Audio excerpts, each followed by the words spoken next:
Hello po mga kababayan, kamusta po kayo? Sana po nasa maayos po kayong kalagayan. Si Kamanong po inyong lingkod ay nagbabalik po at tayo po magkomentuhan. Mag-umpisa na po tayo. Komentuhan po natin, ito po si Ben Dalo. Si Ben Dalo po ay humingi na po ng tawad sa tinatawag niyang Cayetano Black. At tinatawag naman po siya ni Senate President Cayetano na mental state. May mental state po si Tulfo, mga kababayan. Pakinggan po natin si Tulfo sa kanya pong paghingi raw ng tawad. Pakinggan po natin itong balita at komentuhan po natin.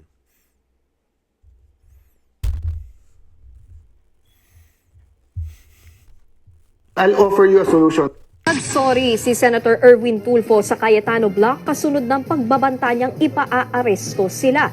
Giit ng senador, nadala lang siya ng damdamin sa mga nangyayari. Narito ang frontline report.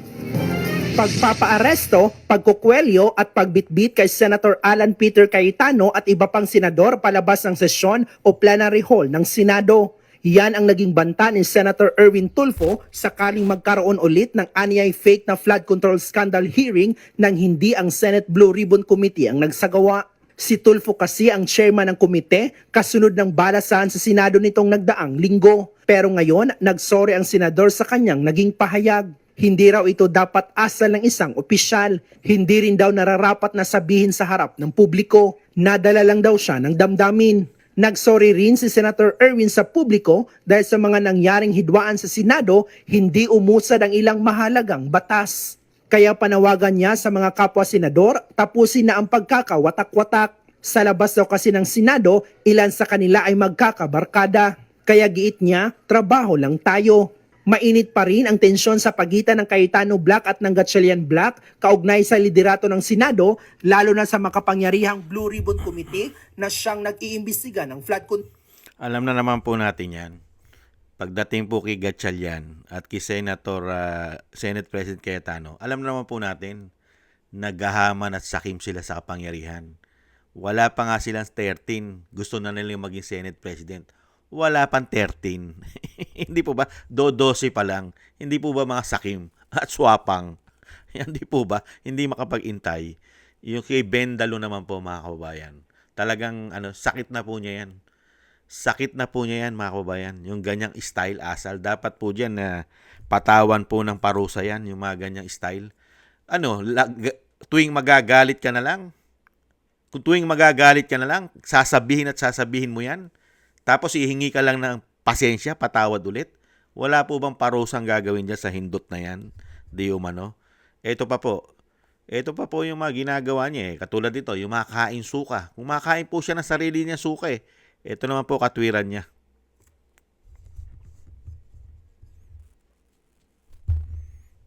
Nahuli ako ng amo. Merong mga kumalat na mga video mo in the past na binibira mo si Trillanes, si Risa Ontiveros. Tira ka ng tira, Senador Trillanes. Ngaw-ngaw ka ng ngaw-ngaw at ngak-ngak ka ng ngak-ngak, Senadora Ontiveros. Makinig kayong dalawa, ha? Pag-uuntugin ko mga ulo niyo, mga balasubas kayo. That was me. Yeah. So paano yun? Magkakakampo na kayo? Well, because syempre yung paninindigan mo before as a journalist, trabaho mo yun di ba? Now I understand kung ano yung paninindigan nila, pati yung sa kabila, kung ano yung pinaglalaban nila. The more you get closer to them and work with them, the more you learn about what they're fighting for rather than looking from the outside. So ang sinasabi mo sa akin, Senator Tulfo, malinis kang politiko? Kasi sabi nila, in this country, wala naman daw malinis eh. Lahat na may bahid ng dumi or kurakot or corruption. Depende, Jessica, kung paano mo titignan yung tao. And then makikita mo naman sa kanyang actions kung siya ay magnanakaw. So bago ba naging politiko ito, may mga negosyo na ba ito? Merong mga kumalat na Mga mga kababayan. video mo in the past. Nakita niyo po, yung klase ng politiko. Ganyan po ang klase ng politiko si Erwin Tulfo. Kain suka, mga kababayan. Ito pa po. Ito yung pinagmulan eh. Ulitin po natin ulit, mga kababayan. Itong tao na ito, ubod ng angas, ubod ng yabang. Hindi na po papayag na maghihiring-hiringan kayo dyan. At I will have you arrested. I promise. Kahit na senador ka, kahit na sinasabi mong matanda ka na, ilang taong ka na sa Senado, try me. magpahiring ka ng Blue Ribbon ulit. Magpahiring ka. I don't care kung dati kang Senate President, dati kang Speaker of the House, I don't give a... Talagang papahuli kita. Kung hindi papahuli, kung ayaw ng usa, bibit-biting kita, kwikwilyohan kita, palalayasin kita dyan sa floor na yan. Because I am the legitimate Blue Ribbon Chair. Hindi na po ako papayag na maghihiring-hiringan kayo dyan. Nakita niyo po style nito? Kay angas-angas. Kay angas-angas. Pagka naipit na, kakainin niya na po. Kakainin niya na mismo yung angas niya at yabang niya. Hindi po ba? Kaya nga po tinatawag po siyang may mental state issue, mga kababayan. Ito po kasi ang kinatatakutan nila na ayaw po nila na magtuloy-tuloy po ang Senate investigation. Ito pong Blue Ribbon Committee na pinangungunahan po ni Senadora Pia Cayetano at ni Senadora Rodante Marcoleta. At syempre po ang Senate President Cayetano. Ito po ang iniiwasan po nila at ayaw po nila magtuloy-tuloy na investigasyon. Pakinggan po natin si Senate President Cayetano.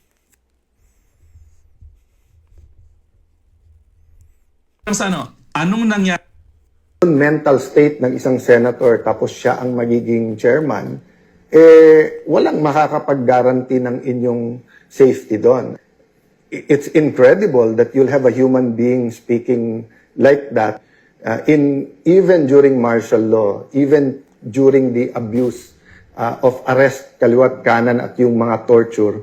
Wala pong high official na nagsabing, kwekwelyuhan ko yan, ako mismo arrestuhin ko yan, etc. So, it's incredible that you'll have a human being speaking like that.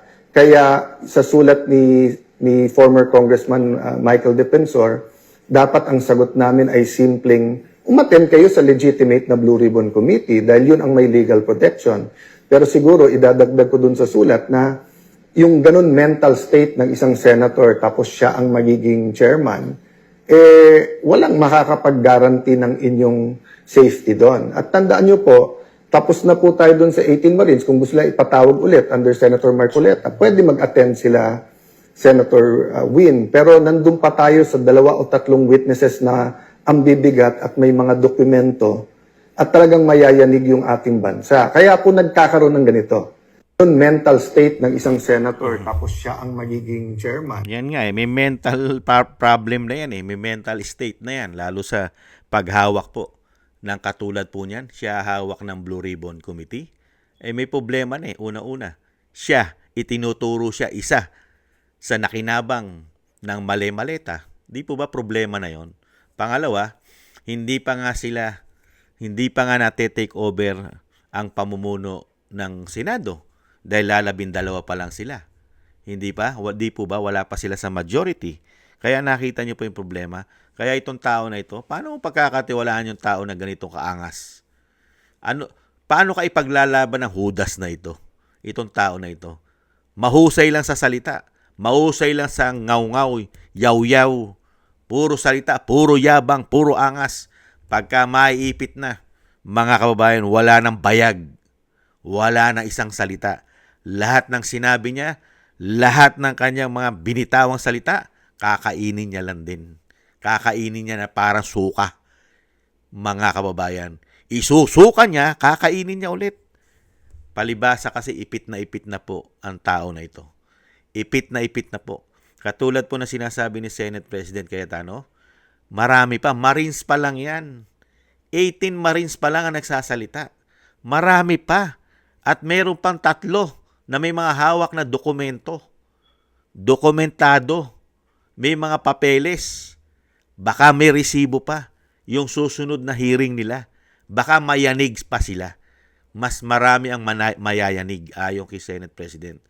Pero dito sa buang na ito, hindi po ba parang buang na ito? Magsasalita na magsasalita. Kung ano-ano mga pinagsasabi mo, hindi naman pala tototohanin. Takot naman pala, walang bayag. Di po ba? At kung ano-ano pa pinagsasabi ng tao na yan. Kesyo napakakapal daw po ng mukha, ubod daw po ng kapal ng pagmumukha ni Senate President Cayetano. Kahit daw palakulin ang mukha, kahit palakulin daw, tatalbog pa. Di po ba nakarang statement niya? Ganon sinabi niya eh. Ubod daw po na kapal na mukha kahit palakulin. Tatalbog lang daw po ang palakol sa kapal na mukha. Ibang klase itong si Tulfo. Yan po bang politiko na ganyan? Ano aasahan po ng taong bayan dyan? Mga kababayan, may aasahan ka ba sa ganitong klaseng politiko? Walang paninindigan? Unang-una, may issue pa ng korupsyon? Nagtataka nga lang tayo bakit naging politiko yan eh. Hindi po ba? Unang-una, napakalaking problema rin ang issue niyan sa kanyang citizenship. Problemang malaki po ang citizenship niyan. Hindi po ba? At isa pa, isang damukal po ng issue. May issue po ng kung anong-anong mga pandarambong katulad po niyang maleta. At napakalaki pa yata nakuha ang insertion na kanyang nung dati siya'y congressman ng kanilang party list na ACT-CIA. Hindi po ba how many billions? Tapos dadaanin ka lang ni tao na ito sa angas, sa yabang. Pagka maiipit na, pagka alam niya, napuputok na po ang baho na pinagagawa nilang katarantaduhan at kawalangyaan sa taong bayan at sa pera ng bayan, dadaanin ka lang sa angas at yabang. Nakahanap siya ng katapat. Aangasan mo, mga abogado, nagbabasa ng saligang batas, alam ang proseso ng batas, alam ang batas, aangasan mo, dadaanin mo lang sa angas, ikaw journalist, sa pagiging journalist mo lang dadaanin, sa yabang. Di po ba? Sa yabang mo lang dadalhin? Ano yan? Bardagulan? Away kanto? Humanda ka? Aabangan kita? Pag nakita kita, bubugbugin kita? Ganon. Dapat dyan, disiplinahin po yan, mga kababayan. Hindi po ba yung mga ganitong klase? Kasi, nagiging habit niya na eh. Nagiging habit niya na. Dahil hindi po napaparusahan itong tao na ito eh. Yung style niya, hihingi ng tawad, hihingi ng pasensya. Ganyan din po ginawa niya doon sa isang general eh. Kung natatandaan nyo, noong panahon ni dating Pangulong Duterte, pinagmumura niya rin eh. Pinagsabihan niya rin ng masasakit na salita, isang general, yung secretary po yata dati ng DSWD, kung hindi po ako nagkakamali, si dating, I think 3-star general yata yon, si Bautista, I think Bautista. Di po ba pinagmumura niya yun eh. Pero bandang huli, humingi rin siya ng patawad. Pag pinatawad siya, gagawin na naman niya. Katulad ngayon, ginawa na naman niya. Paulit-ulit lang po niyang gagawin. Dahil nga po mukhang may problema na ang kanyang pag-iisip. Hindi kaya? Dahil hindi po siya napaparusahan. Pero sa pagkakataon nito mga kababayan, darating din po ang panahon, mapaparusahan na po ito. Itong tao na itong ubod ng yabang. Bakit po? Mayabang na po, ubod na ng yabang, sinamahan niya pa ng issue ng isang damukal na korupsyon. Mukhang mababawian na po ang tao na ito. Mukhang mababagansya na po ang hayop na yan, di umano. Mukha. Pagka po nagpatuloy ang investigasyon at tumibay ang investigasyon at naglabasa ng maraming witness, may resibo, mababagansya na po ang tao na yan. Hindi kaya. Yan po ang iniintay po natin nang mabawasan po ang ubod ng yabang, ubod ng hambog na politiko sa ating bansa. Hindi po ba? Inuuna po ang yabang salita, hindi po ang isip, utak, mga kababayan. Yan ang napapala ng sobrang yabang, sobrang hambog. May sinamahan mo pa ng issue ng korupsyon. Yari ka. Hindi po ba? Maraming salamat po mga kababayan. Sana gusto po ng ating tambayan mga kababayan sa YouTube at TikTok. At ganoon din po sa ating mga subscribers. At patuloy po nagsusubscribe. Maraming salamat po sa inyo. At sa mga nagko-comment, like, share, subscribe, maraming salamat po. Shoutout po sa inyo lahat. At thank you rin po sa mga nagbibigay po ng tulong at biyaya. Excuse me po. Shoutout po kay Eric Hershaw from Canada. Kay Baby Roman at Ate Isa from Cagayan Valley. Jem Aris from United Arab Emirates. Kay Annie Jo. Kay Mary Natividad Blinden from Netherlands. Kay Gay at Siena Kay Tatay Nick from Toronto, Canada. Jesus Valdepena, Rolando Guerrero, Mila Yi, Felipe Shapno from Texas, USA. Rolando Timbol from Alberta, Canada. Ma'am LB Sermani from North Miami, Florida, USA. Melchorita Espinosa from Orlando, Florida, USA. Arthur Estraniero from USA. Randy Crispino from Pasig. Mika Ligaspi from Mika Ligaspi. Tessie Mantilla from Kuwait. Frank Zamora from California, USA. Romulo Divinagracia from Bacolod City. Maraming salamat po sa inyo. Thank you po sa inyo. Shoutout po sa inyo lahat. At God bless po sa inyo lahat. Maraming salamat po mga bayan. Tiis-tiis lang po tayo. Kailangan po natin magtiis. Bye-bye.